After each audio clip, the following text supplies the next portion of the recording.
So this is the self-development with tactics. Book.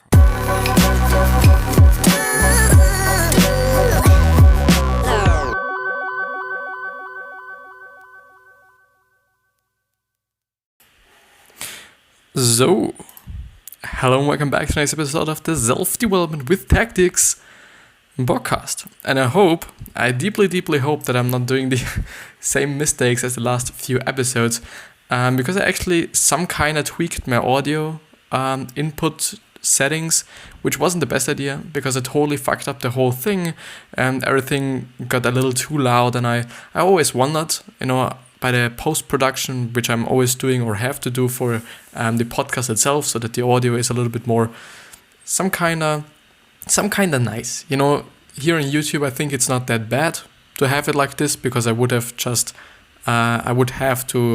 edit the whole video, which takes up way too much time, and therefore I'm just going with this audio settings here and with this audio quality here, and I think it's totally fine. The problem was, as I said, that the whole audio was way too fucking loud, and so therefore, for all the podcast listeners, I'm very sorry, and I hope that it will be better like this.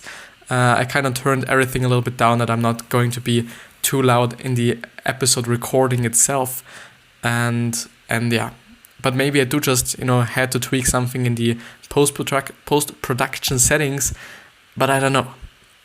But yeah, as you can see a little bit in the background, we are going ahead with the summaries that we have started yesterday. I think both, yeah.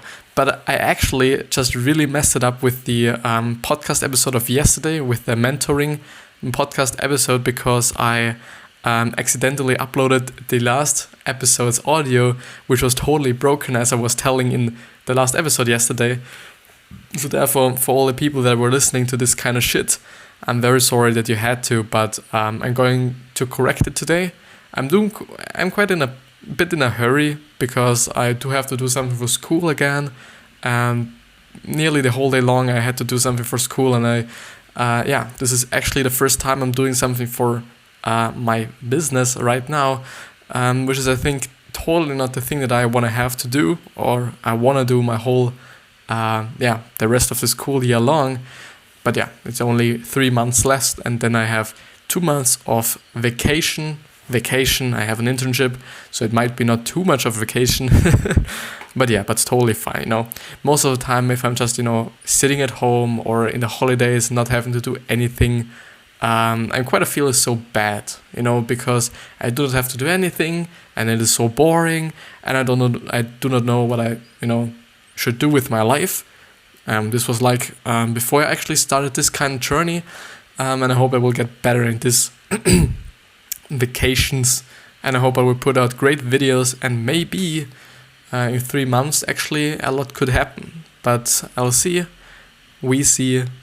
But let's go on with this book summary. So we're actually going to talk about, let's scroll up a little bit, This is Where to Start by Edward Drews, which is basically a book about leadership and also some kind of mindset book as well, which is totally something I kind of think like, which is also something that I talked about before. You will see quite often, often all the books are just about mindset, which is not bad, totally not bad, but I do quite feel like, sometimes it's getting a little bit too much of the mindset books, but actually getting remembered of the whole stuff you have been learning, or I have been learning my quite whole life long, is actually not that bad. But and I do hope that the fucking audio isn't too loud as well. Maybe I'll just have to see something in the post-production. But where did we stop? I think there. An email allows you to demonstrate your talents and expertise, as well as your intimate understanding of their business, which can be hard to do in person without looking like a deranged stalker. Totally. The thing is, I do not know if they meant it like this, but actually showing what you can, maybe as a designer, in terms of your emails, is fucking important. Because if you're just sending someone an email for an internship or for something like, I don't know, a job interview about, or as a graphic design job, or, whatever you have to do with design, and if you then just, send them a fucking email where everything is so fucking just bad, formatted, Is this even a word? Verb? Is this even a word in English? I don't know. So everything just looks very, very shitty. And I think this isn't the way you should go. So therefore just, keep an eye on these things, on these really small things. Ask yourself, how can I make this person more successful at what they do? And I think this is actually something you should include in your email if you're just really pitching someone for an internship or for a job interview or whatever you're doing. This is actually kind of great, because then you're showing them, okay, I care about your business more than I care about me getting the actual job. And they will just probably be more happy about having someone that is actually passionate about their business, or just happy to help their business, rather than just quite happy to gain a lot of money or earn a lot of money. But yeah, the dream problem solution. What is their dream and what is a problem they currently have in their business? And how can you position yourself as the solution? Totally great questions, and actually the ones you just have to answer, or you should be the answer to them. And if you are the answer, then you do just have to either market yourself better if you're not just seeing the results, or you just really have to look at your solution and see if it's actually the case that you are providing some kind of the solution to it. Blah, blah, blah, blah, blah. Add a single line to the top of the message that states your intent. This gives context to the rest of the message, and having a single sentence at the top will make the whole meal more digestible. Actually a good idea, and actually a good point, that you actually should just make your email or write your email in a way that everybody understands it.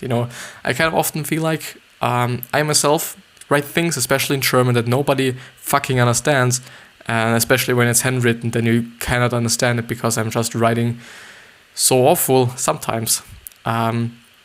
But actually just being sure, okay, everybody understands it, no matter how dumb they are, they will understand it, I think is actually a good point to just, look at or look in every single written piece, or actually also storytelling piece, if it's written, if it's audio, if it's video, if it's a picture. I think it is important, because often we see at things, or we look at things like, I think especially pictures, and we just are like, everybody will understand it, everybody will just like it and whatever.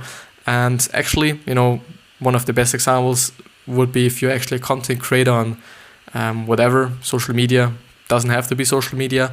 But the thing is, your thoughts are your thoughts, and in your thoughts, they are just, this is a process, and all the other people do not have the process.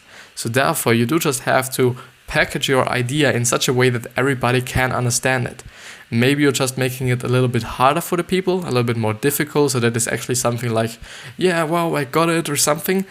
Actually could be great, and I'm sometimes going for that because I quite find it's fun.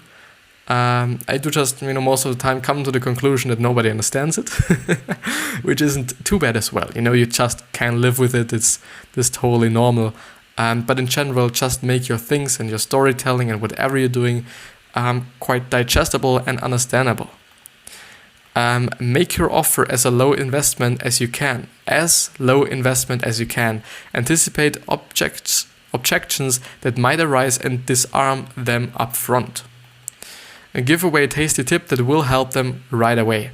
I do quite feel about this like, okay, if it is in terms of actually you pitching for a job interview, or you pitching for a job in general, or if it's like you advertising your shit. For me, it kind of feels like more the second one. Some kind of the people that are actually having such a great course on the internet about making $5 million a month for everybody, and you can do it in 1 month, or some shit like this. They all just give you something so that you kind of get, they always give you a tasty tip at every beginning of the video, and they say, okay, yeah, go check out my course and whatsoever. And I do quite believe in it, as it makes sense that you're selling things, to people, because just getting money for a service or for a product has a quite different feeling than getting it for free. Not mainly in terms of the feeling, but also in terms of how people will react to it and how people will use it.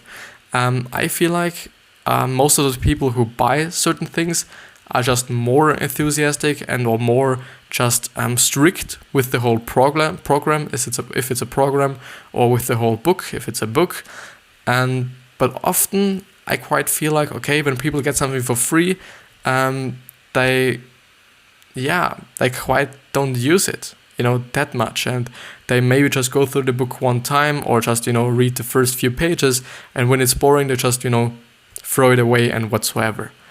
And I think this is a problem with first of all giving away free stuff. This is the problem that I'm seeing, but I'm seeing as giving away things for money that a lot of people won't be able to just get it. And this as an intent, I do not think that this is the best one. I think both sides could just be a little bit more improved. I don't know why, or I don't know how right now, but just to maybe talk about it.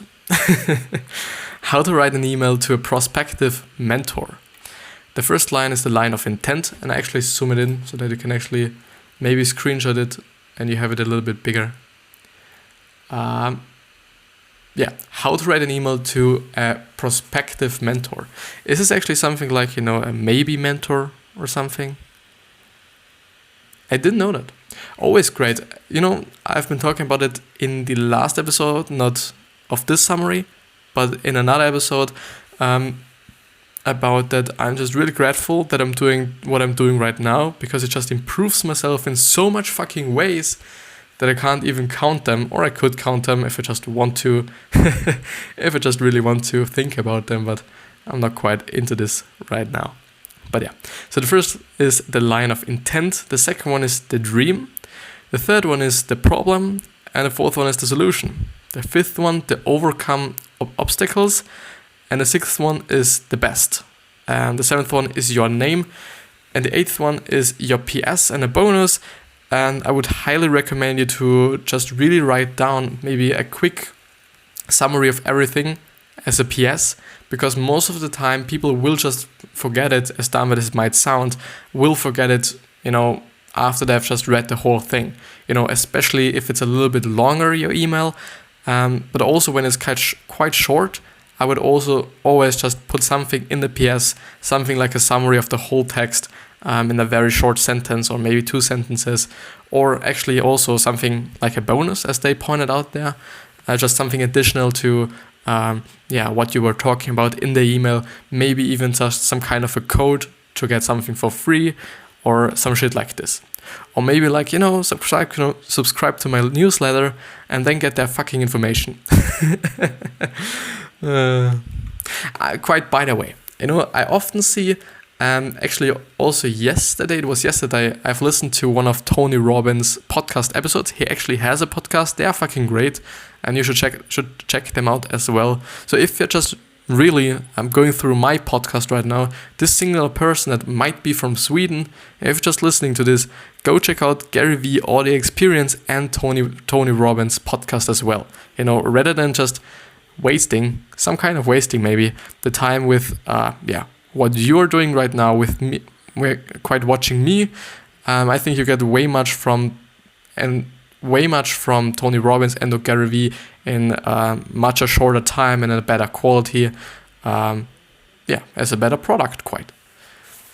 So I would really, really fucking suggest you to check out the other things. You'll be excited once you have written it, but rather than rushing to hit send, I would encourage you to sleep on it. Definitely something that I've quite heard, not that often, but in another context, but I'm now just thinking about it, where I've heard it, and in what context. I think it might have been about writing. I think it was actually in one of the books that I've read. I'm not quite sure, but I think. And it is actually a great advice, because just sleeping a night over it, the next day you will probably just put something in a different way.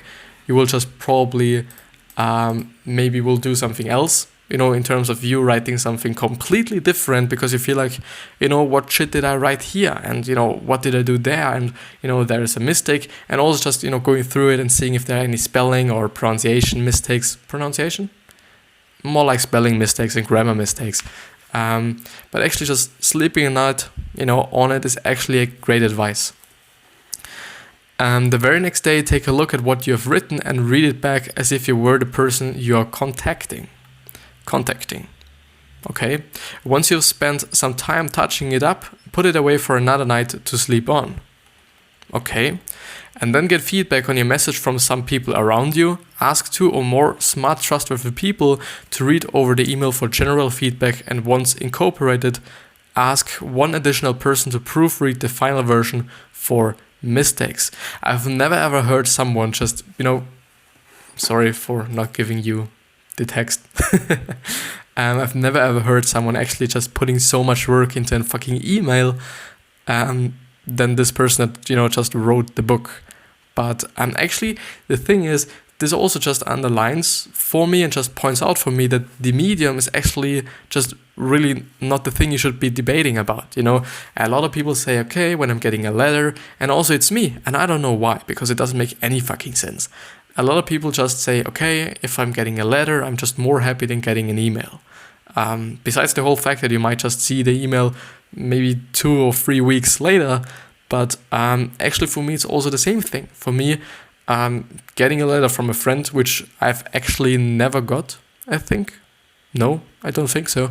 Kind of feels completely different than getting an email, and different also in a more positive way. So I quite feel like better when I'm just getting an letter than an email.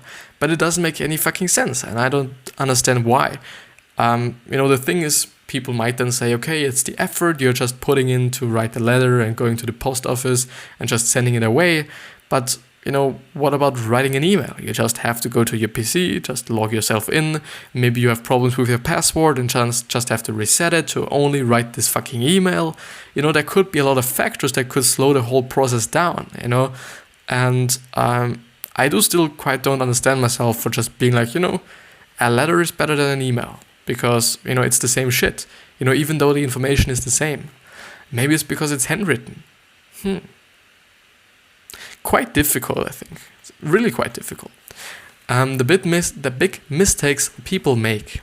Spelling and grammatical mistakes, something I always do. I can't fucking spell. I don't know why. It's especially in German, I can't do it. I don't know why.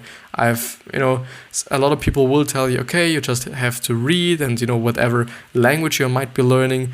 All the people say, yeah, you should be reading, and everybody's about reading and whatsoever. I think reading is great for languages and for learning languages and getting used to languages. But I would also just suggest you to really go through podcasts and or just listen to some things. Not music, but music is a little bit too just you can't understand anything, and for me at least. And also not audiobooks. I quite feel about audiobooks, maybe it's because I don't like them too much, but I do not just really get along with them in terms of actually me not being as fast as the not teacher, but the talker speaking, that I actually can kind of recognize it and process it and whatever, and just really, how should I say, really good progress, just really great understand it in terms of, I don't know why. So no, let's move on. So I would just really suggest you to go through podcasts and motivational speeches and again in general speeches and those things rather than audiobooks, because I think audiobooks are a little bit too texty. I think, the speaking words or the spoken words for me do quite make it a little bit easier to understand them and get along with them and follow them and so on. So I quite feel like, okay, this is a little bit better. Using the word mentor,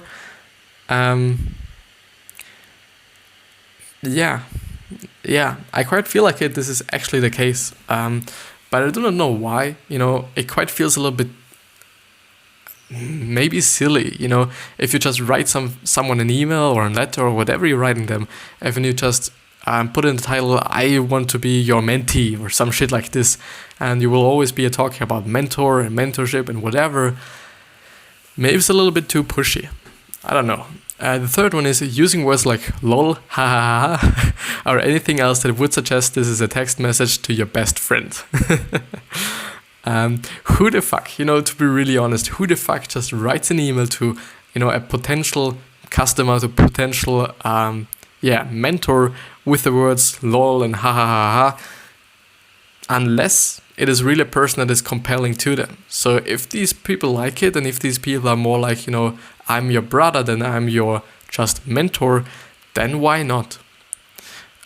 Writing too much, I think it's the fucked up thing, or the same exact fucked up thing as writing too less.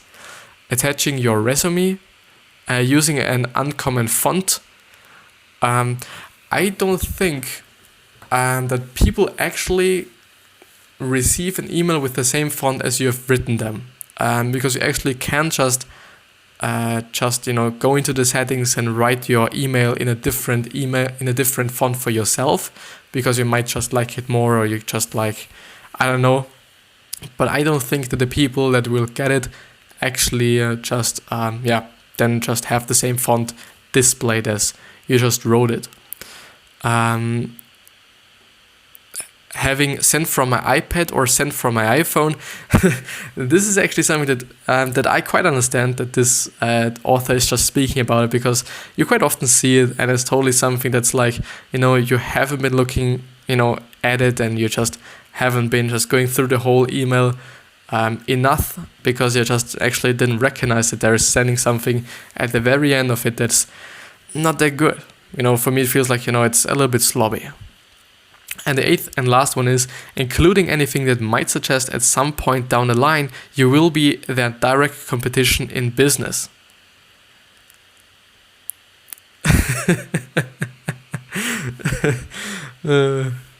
It quite sounds so silly, but I think people, and also me, will just accidentally do this stuff, and therefore it's just great to have these negative just examples and just really big mistakes that people seem to make.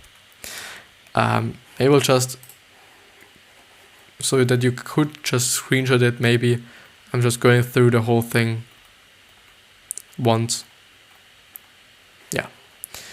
But yeah. So as soon as you have sent off your first email, begin working on your next. I think that's a great advice, because always or only going for one person and one company and one job and one whatever is never the best advice, or the best thing you could do. And this is also something that I did. With my internship, I just wrote email to every fucking single design agency that is in, my area. Even though I'm actually just driving with a train to school for about 1 hour, just, one direction. It always depends on which train I'm taking. There are really fast ones and there are just really fucking slow ones, which really just make a big difference in terms of the time they take. But also just really going for a bigger distance. I'm actually just having an internship at the exact same place that my school is, and therefore I just have to go with train there, which will take, quite a lot of time every single day. And it is a lot of time you are not wasting, because if you're just doing something in the train, it's definitely not wasted time. And I quite feel like the train time is one of the best times I'm having in my day, because this is the time where I'm just really feeling good about me sitting there with my fucking phone and going through Instagram and commenting on every single post that I see that's somehow just related to what I'm doing on social media as well. And the same thing with Twitter, when I do have the time, or if I didn't quite forget it, and then just going through the news, what's going up in the world, and all this stuff, and also reading. Reading is something that I quite only, and I don't know why, reading is one of the things that I only like to do in a train, and feels very great to do in a train. And when I'm sitting at home, I do not really think about it, and I do not really just, I wouldn't do it, even though I do just really have to I really just have to force myself, because, this is marketing still is, next to my bed on my kind of table, and I should actually read it and not let it lay down, even though I have read it once, but that doesn't matter, because I didn't just understand it the first time, first of all, and second of all, I don't just know it anymore. Don't assume just because someone hasn't gotten back to you, it means they are not interested. this is a great point. I do quite feel like they are, because they would have just gotten back to you if they would have been, but it also makes sense that they are not interested. But yeah, a short 1 or 2 line follow-up can work in your favor, but also write back as a response to the first message you have sent so that it appears in the same thread of their inbox. Actually, a great thing, and also make sure that your emails aren't too spammy. It might be just the case that your emails will directly go into their junk folder, which is definitely not the thing you're going for. Just make sure that it is a great email. It doesn't seem to be a spam. Do not put any fucking emojis in your fucking how is it called? Subject line? I think, yeah, in the subject line. Don't do this, because I quite feel like, okay, a lot of browsers or a lot of providers or a lot of email providers? I don't actually know. Email providers and whatever they are doing won't just like this. A lot of just will say, okay, no, just, go away. You're going into the junk folder and just go fuck yourself. But yeah. So if they have a blog, leave a comment on their latest post, retweet them, like their latest Facebook post, but be aware of overdoing it. Yeah, so that it's not just seeming like you're stalking them, might be just what he's talking about. What the fucking hell? I finished the book.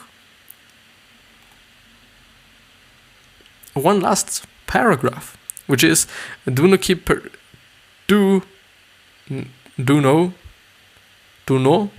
keep persisting or try to argue your way into a position. If you get a no, thank them for taking the time to respond. If they have said no because it's not a good time, ask if they would be okay for you to follow up in 3 or 6 months to see if anything has changed or opened up. Actually a great thing. Yeah, not always be just arguing with the people and just doing just being shitty to them. If they say no, it's a no, but really just write them back, thank you for your time. Actually something I've never done quite until this year of me sending out a lot of internship pitches. If it's actually called pitches, I don't know. Because I was like, it's nicer. And especially if I'm just having to get to them, someday later, it would be definitely great if they just have a great impression of me, even though they might not know me anymore. But maybe they just accidentally see the email and then they see, okay, this motherfucker didn't write me back. And in general, just being nice to the people, just thanking them, say thank you, say please. And, I'm not being just really, I don't want to be like, these old people that are saying you have to just, I don't know, greet everybody and have to thank everybody and whatsoever. But to just be nice to the people, whatever it means for you, I would say. Saying thank you and just please and such things is something that I believe in, that this is just being kind and being just, how should I say, good to the people. But if it's something different for you, this is always the problem. A lot of people assume that what they think is how it should be, especially when it's in terms of respect or in terms of being nice to people and whatsoever. This is also especially what I think older people might be thinking. I don't know why, but but it makes sense because, if they've learned it in such a way, they're just really, they're really like, okay, this is their way, underlined there. But it isn't, and actually I think it was actually also in the last episode or the episode before, I was talking about quite a story, a little just, tiny story about me and a teacher in my school, and she was like, if I'm talking, nobody has to talk and, whatsoever, and she thought it was very disrespectful. I don't know by now that if it's actually unrespectful or if it's like, okay, she sees it as unrespectful, but it actually isn't. This is always the problem. And I just think that just being nice to the people and being a nice person and just being a good person to other people and appreciating them and, whatsoever, doesn't have anything to do with, I think saying thank you, first of all, saying please, even though I do just have to admit that you sometimes have to do these things because it's our society.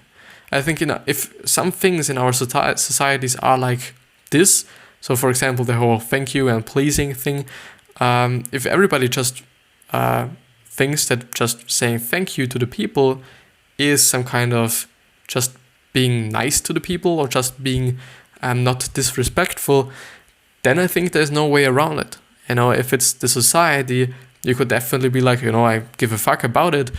But I think you understand what I mean. I quite not know how I should just tell it you that you should, or that you could actually understand it as well.